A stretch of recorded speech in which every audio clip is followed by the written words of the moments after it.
نها تشتكي قلور بكشته هیویا ما البته همه هین ما چه کریه هیویا ما آزادیه لعف پارتی پرجبو چیه چرا ناکن یکتیه هیوی دا خزا گلگیه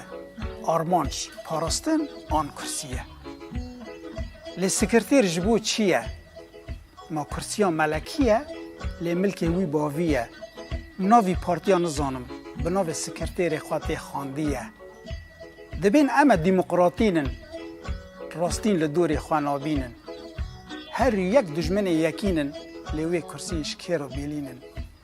گر اوابن و به پار رووی و گرابن دفج کرسی برنادن هستی بکابن جیان آزاد پیشانابن مانه شرم و فدیه لی دوزا مجبو چیه اف فرسنده که دیروکیه شرط و شروط دامینن کردستان آزاد نبیه هر چار کر دایی که او باوکیه جبیر ناب عفرین رنگین و سریکانیه داگر کرن گری سپی سمبولا جهان برخوادان شر کوبانیه شر وان شر دریا سپیه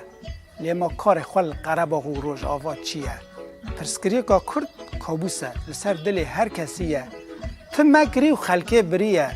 پروژاوان خراب کردن کردستان و نتاوا دیمقراطیه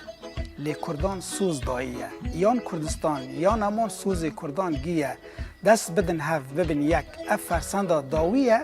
بس ایدیش کلالغیر آرمانج آزادی آزادیه